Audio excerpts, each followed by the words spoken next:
Orang yang hatinya penuh dengan cinta, orang yang hatinya dipenuhi dengan cinta kasih Tuhan, maka yang keluar dari kehidupannya adalah cinta, adalah kasih. Tapi kalau ada orang yang berkata, "Oh, aku cinta Yesus, aku dicintai Tuhan," tapi yang keluar dari hidupnya adalah hal yang jahat, hal yang kotor, hal yang menyakiti orang lain, maka perlu ditanyakan, cinta siapa, kasih siapa yang ada di dalam hatinya, siapa yang dia tiru. Tetapi kalau hidup kita mengalami pengalaman dikasihi Tuhan, maka itulah kita bisa merefleksikan itu di dalam kehidupan kita. Saya ucapkan selamat pagi dan selamat beribadah kepada Tuhan buat Bapak Ibu Saudara sekalian. Saya mengucapkan juga terima kasih kepada saudara yang sudah melayani hari ini, juga kepada setiap Bapak Ibu Saudara, jemaat-jemaat Tuhan yang masih setia tergabung dalam ibadah online, baik lewat media Facebook maupun lewat Instagram. Saya mengucapkan banyak terima kasih, saudara, luar biasa. Minggu kemarin kita beribadah dan tema khotbah saya adalah menjadi saksi mata. Jadi para murid-murid mereka menyaksikan dengan mata kepala mereka sendiri bagaimana Tuhan Yesus naik ke surga, dan kemudian sebelum naik ke surga Tuhan Yesus memberikan amanat agungnya kepada murid-murid. Dan amanat itulah yang harus dikerjakan oleh gereja, oleh anak-anak Tuhan, yaitu apa? Menjadi saksi. Nah, Roh Kudus diberikan supaya kita bisa menjadi kesaksian bagi Kristus di dalam kehidupan kita buat orang lain. Jadi bukan hanya sekedar memenuhi orang percaya, sekedar memenuhi, tetapi Roh Kudus diberikan supaya kita melakukan apa yang Tuhan katakan di dalam firman-Nya, menjalankan amanat agung Tuhan. Nah, apa sih sebenarnya menjadi saksi? Sebelum kita akan berbicara hal itu, maka kita mau melihat dulu di Indonesia ini ada hukum, dan setiap orang yang bersalah akan dihukum. Tetapi untuk menghukum seseorang, maka orang itu harus lewat sebuah persidangan. Dan di dalam persidangan itu ada yang namanya saksi, ada yang namanya korban. Nah, biasanya orang untuk ditunjuk menjadi saksi adalah orang yang benar-benar mengalami peristiwa itu, dan kemudian dia ikut melihat, menyaksikan, dan bahkan mungkin ada sangkut pautnya dengan kejadian kronologis yang terjadi. Maka ada banyak orang yang kadang-kadang nggak mau menjadi saksi. Kenapa? Karena takut hidupnya terancam, takut nanti ada imbasnya, baik terhadap dirinya, terhadap keluarganya, atau bahkan terhadap usahanya, dan banyak. Maka dari itu, di dalam Undang-Undang Nomor 31 tahun 2014 yang merupakan perubahan atas Undang-Undang Nomor 13 tahun 2006, itu ada yang namanya perlindungan saksi dan korban. Maka ada sebuah lembaga yang tugasnya adalah melindungi para saksi dan para korban, sehingga mereka bisa merasa nyaman, merasa aman, terlindungi, baik pribadi, baik keluarga, baik harta bendanya, dan nggak ada ancaman yang menekan dan kemudian mempengaruhi supaya dia mengatakan sesuatu yang tidak seperti yang dia lihat. Itulah tugasnya, menjamin hak-hak yang wajib diperoleh oleh para saksi atau para korban. Nah, untuk menjamin hak-hak itu, maka perlindungan saksi dan korban atau badan perlindungan saksi dan korban ini ada. Nah, seperti apa sih sebenarnya haknya para saksi? Haknya para saksi adalah mereka memperoleh perlindungan, memperoleh rasa aman, baik pribadi mereka, baik keluarga mereka, baik harta benda mereka. Nggak ada ancaman yang berkenaan dengan kesaksian yang sedang dan yang dilakukan atau diberitakan pada waktu itu. Jadi dia berasa nyaman. Itu haknya, dilindungi. Kemudian dia juga boleh ikut serta menentukan bentuk perlindungan dan dukungan seperti apa, keamanan seperti apa yang diberikan supaya dia bebas dari rasa tertekan, dari rasa takut. Luar biasa, ya. Kemudian haknya dia juga mendapat informasi tentang perkembangan kasusnya. Bahkan dia juga boleh mendapat identitas baru, kediaman sementara, kediaman baru, ya, biaya transportasi, kebutuhan bahkan dijamin selama dia menjadi saksi itu. Dan kemudian dia juga boleh mendapat penasehat hukum biaya hidup sementara ada di dalam kasus yang dihadapi. Tapi saudara, hak-hak ini diperoleh hanya saat dia melakukan tugasnya menjadi saksi. Setelah semua urusan persidangan selesai, maka hak-hak itu akan dicabut. Setelah semua kasusnya clear, maka itu semua harus diambil dari hidupnya. Nah, menjadi saksi, maka dia mendapat haknya, mendapat apa yang menjadi apa yang berhak untuk dia peroleh. Tetapi di saat dia sudah tidak menjadi saksi, maka kemudian hak-hak itu dicabut. Nah, ada banyak orang yang kadang-kala memahami hal yang salah juga di dalam kehidupan kekristenan. Seringkali orang hanya memahami bahwa Roh Kudus diberikan supaya saya bisa berbahasa roh, supaya saya bisa menjadi orang yang terlihat lebih rohani dibanding orang lain. Ada bahkan orang yang mengatakan bahwa supaya bisa melayani. Benar, saudara.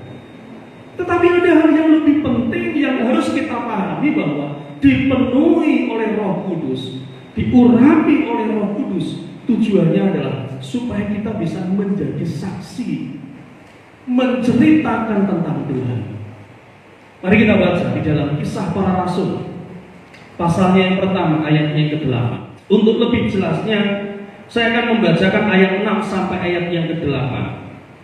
Demikian firman Tuhan, Tuhan Yesus terangkat ke surga. Maka bertanyalah mereka yang berkumpul di situ, Tuhan, maukah engkau pada masa ini memulihkan kerajaan bagi Israel? Jawab Tuhan Yesus, engkau tidak perlu mengetahui masa dan waktu yang ditetapkan Bapa sendiri menurut kuasanya. Ayat 8. Tetapi kamu akan menerima kuasa kalau Roh Kudus turun ke atas kamu, dan kamu akan menjadi saksiku di Yerusalem dan di seluruh Yudea dan Samaria dan sampai ke ujung bumi.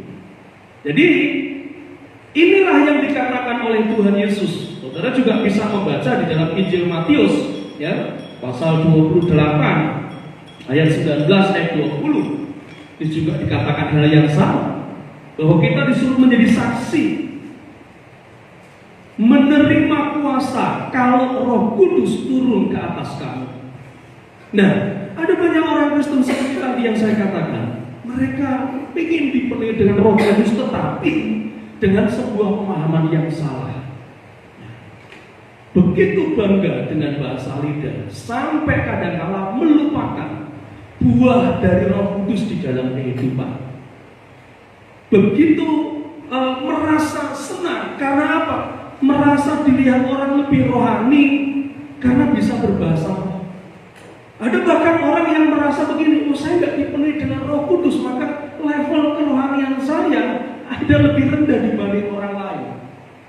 Kalau orang bisa melayani Tuhan dan kemudian dipenuhi Roh Kudus, bisa berbahasa roh, maka dia hebat. Tidak, roh bahasa roh tidak menjadi ukuran kerohanian. Tetapi bahasa roh diberikan supaya orang itu diperlengkapi oleh Tuhan untuk melakukan apa yang Tuhan mau di dalam kehidupan. Yaitu apa? Menjadi saksi. Nah, pertanyaannya, apa arti dari menjadi saksi Kristus? Arti menjadi saksi Kristus adalah sama seperti menjadi saksi saksi di dalam sebuah persidangan tadi. Orang yang menjadi saksi artinya adalah orang yang dapat memberikan keterangan guna kepentingan penyelidikan, pertuntutan, dan dia melihat, mendengar, mengalami peristiwa itu. Dia melihat, dia mendengar, dia mengalami. Nah, itu kalau menjadi saksi di dunia ini, persidangan yang ada. Tetapi kalau menjadi saksi Kristus, artinya apa? Artinya adalah orang itu juga memiliki pengalaman bersama dengan Tuhan.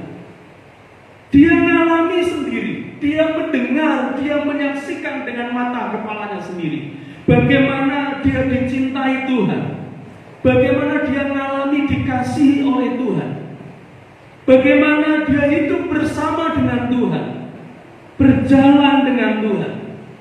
Seperti kalau saudara baca di dalam kitab Kejadian pasalnya yang ke-6, ayat di situ dikatakan Nuh berjalan dengan Tuhan.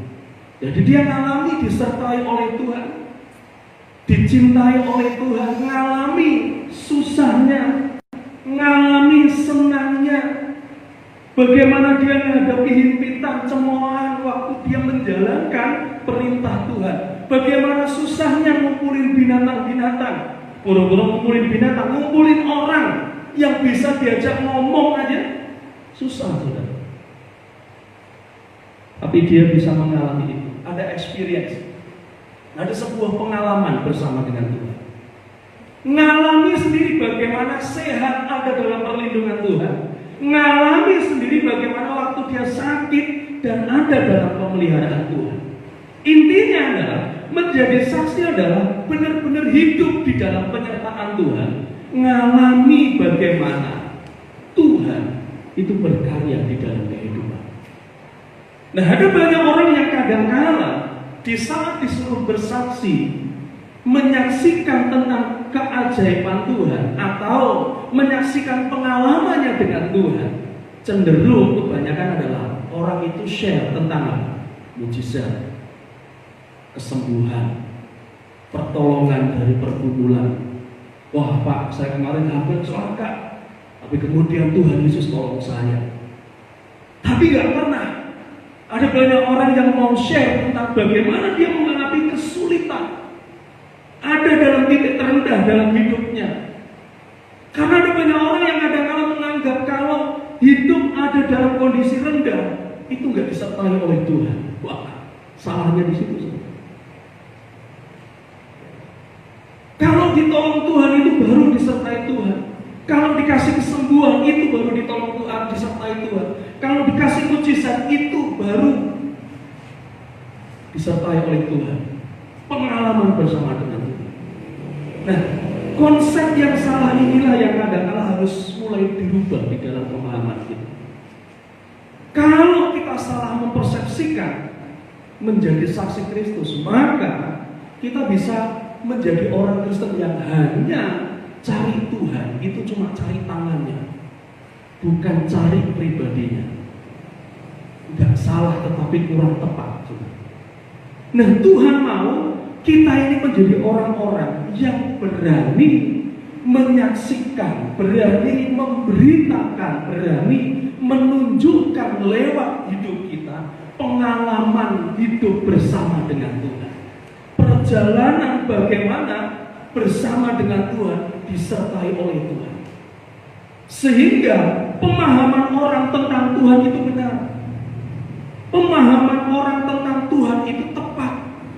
Tidak menganggap bahwa kalau musibah itu adalah sebuah kutukan atau hukuman. Injil Yohanes pasal 9 beberapa minggu yang lalu saya sampaikan bahwa pada waktu ada orang yang mengalami sakit, ya, murid-murid bertanya, Tuhan, yang salah siapa? Orang ini kah atau orang tuanya?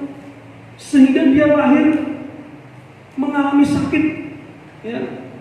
Dia buta dari sejak lahirnya. Nah, kebanyakan kalau orang mengalami musibah, seringkali menganggap bahwa ada yang salah dengan kehidupan. Mungkin bisa juga memberikan sebuah penilaian yang buruk tentang Tuhan. wah Tuhan gak cinta, Tuhan gak sayang. Makanya terjadi musibah. Mengidentikan bahwa kalau orang itu mengalami pertolongan, keajaiban, mujizat itu Tuhan sayang. Padahal apapun yang terjadi, Tuhan mengasihi kehidupan kita. Amin. Nah, ini yang harus kita pahami. Mari kita melihat dalam kehidupan kita. Menjadi saksi Kristus artinya kita berani share kehidupan, bagaimana dikasihi, diselamatkan, disertai oleh Tuhan. Karena Tuhan Yesus bukan hanya menyelamatkan hidup kita, tetapi Tuhan Yesus juga mengasihi kehidupan kita. Nah, sekarang pertanyaannya adalah bagaimana cara kita? Apa yang harus kita share dalam kehidupan kita untuk bisa menceritakan tentang Tuhan? Karena kalau hanya share tentang keajaiban, share tentang mujizat, share tentang pertolongan, maka kita akan salah mempersepsikan Tuhan.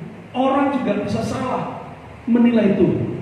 Tetapi yang lebih penting hari-hari ini adalah kita harus share tentang kasih. Bagaimana Tuhan mengasihi kehidupan kita. Bagaimana Tuhan peduli akan kehidupan. Kenapa, saudara? Karena yang pertama begini, pengalaman dicintai Tuhan, pengalaman dikasihi Tuhan, itu sanggup mengubah kehidupan. Mendorong seseorang untuk bisa berubah menjadi lebih baik. Kalau kita sadar bahwa kita itu dicintai, kalau kita sadar kalau kita itu dikasihi, maka itu yang akan membawa kehidupan kita memiliki sebuah pemahaman bahwa Tuhan itu adalah Tuhan yang penuh kasih, Tuhan yang baik, ya. Tuhan yang menginginkan kehidupan kita menjadi lebih baik. Kalau nggak percaya, saudara bisa alami. Kalau saudara punya anak, dia salah, dihukum dengan keras. Bandingkan dengan anak kalau dia punya salah, dia memang didisiplin, tetapi ada kasih yang dibalut di dalamnya. Ya. Maka itu jauh berbeda. Hanya sekedar dimarahi, kamu itu salah, kamu dihukum, dipukul, dia tidak akan pernah menjadi orang yang baik. Tapi beda ceritanya jikalau anak itu dikatakan kamu salah, ini loh yang benar. Dan kemudian kita bisa berkata, maafin papa, maafin mama, karena sudah berlaku ngomong kasar dengan kamu. Tapi papa sayang kamu, mama sayang kamu, karena papa mau tunjukkan ini loh yang lebih baik yang harus kau lakukan. Itu akan jauh berbeda. Kenapa? Karena ada kasih yang ada di dalamnya. Berbeda dengan hanya sekedar keras. Kolose pasal 3 ayatnya yang ke-12. Kolose pasal 3 ayat 12, ayat 13. Paulus mengatakan begini. Karena itu, sebagai orang-orang pilihan Tuhan yang dikuduskan dan dikasihinya, kenakanlah belas kasihan, kemurahan, kerendahan hati, kelemah lembutan, dan kesabaran.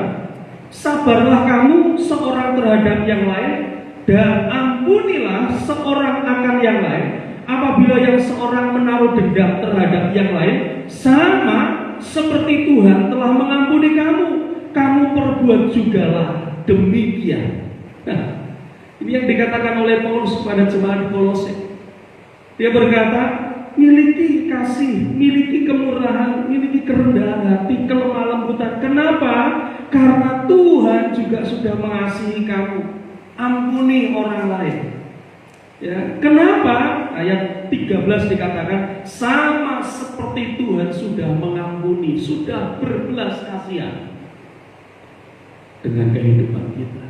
Pengalaman dicintai Tuhan ini harus ada dalam kehidupan kita. Mazmur 89 ayatnya yang ke-34.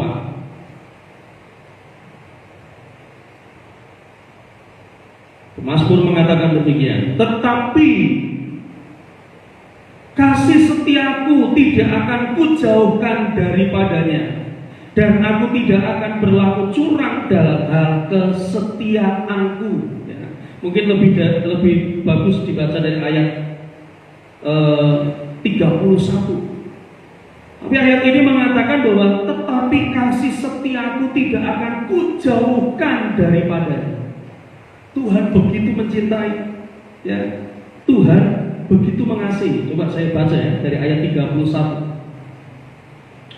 Jika anak-anaknya meninggalkan Tauratku dan mereka tidak hidup menurut hukumku, jika ketetapanku mereka langgar dan tidak berpegang pada perintah-perintahku, maka aku akan membalas pelanggaran mereka dengan gada dan kesalahan mereka dengan pukulan-pukulan. Tetapi kasih setiaku tidak akan kujauhkan daripadanya.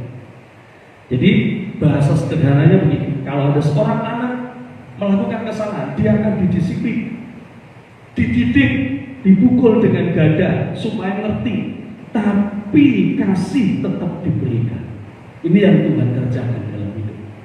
Nah, bagaimana dengan kehidupan kita?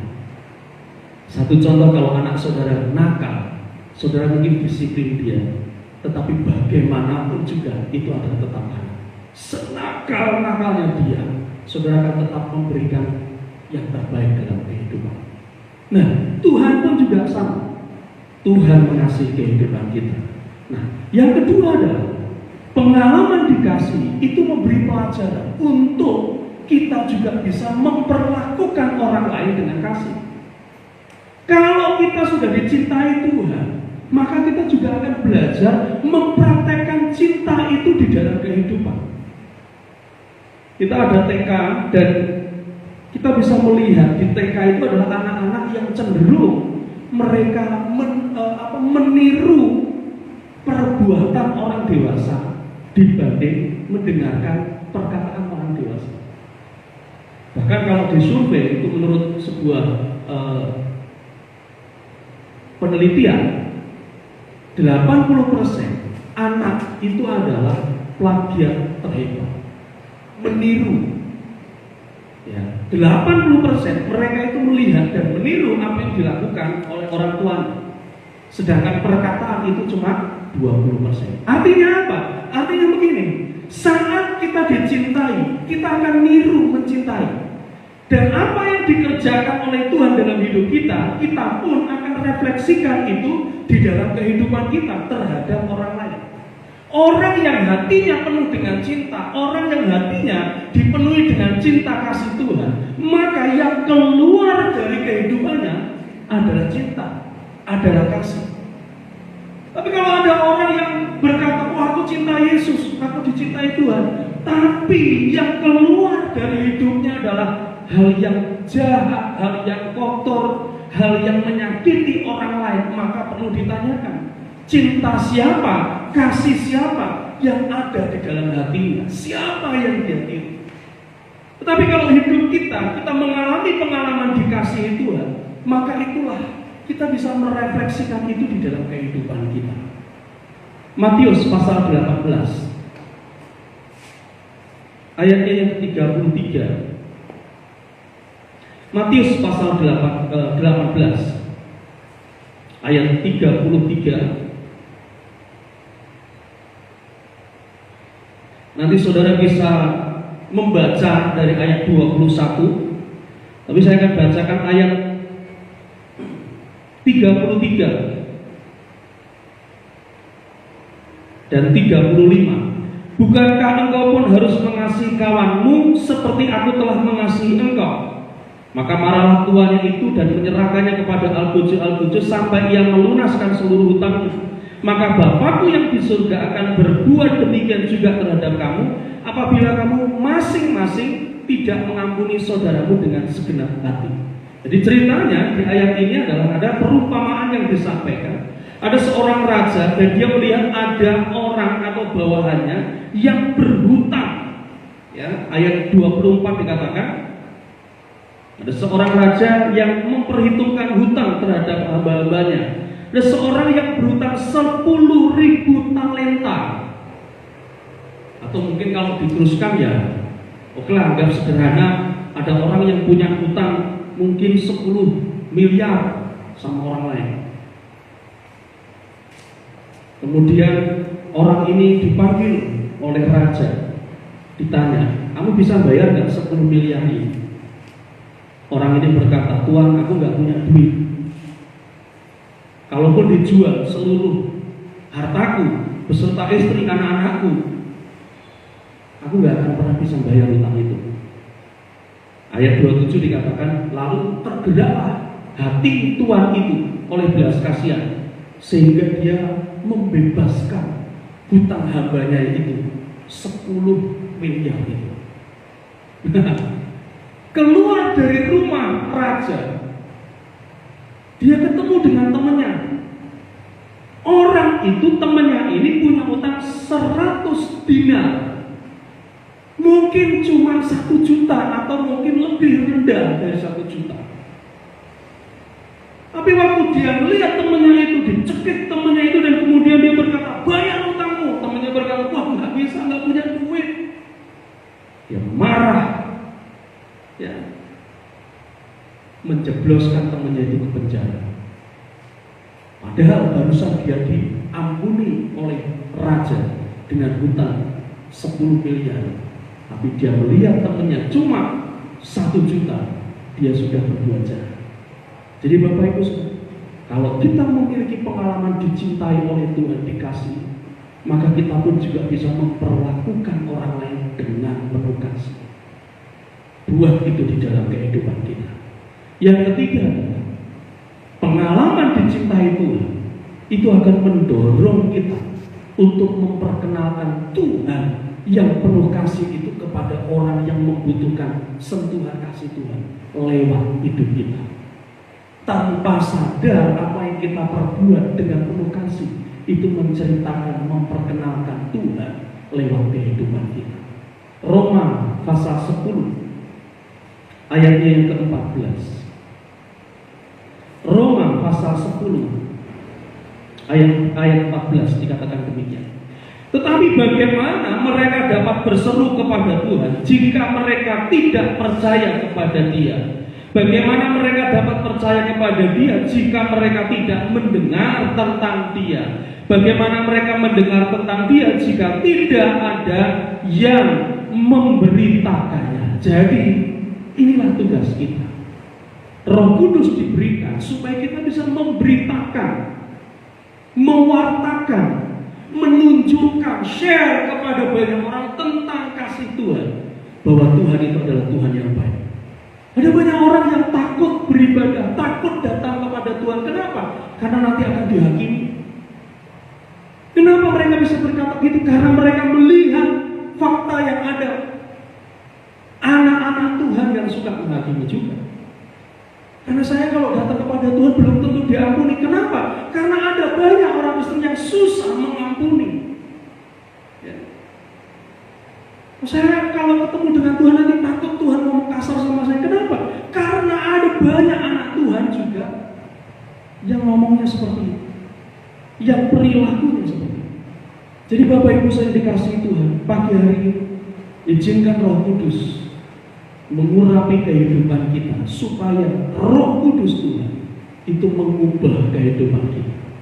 Dia adalah Roh penolong yang akan menolong kehidupan kita untuk melewati masa-masa sulit ini. Tapi dia juga Roh kebenaran yang akan menuntun hidup kita berjalan dalam kebenaran Tuhan.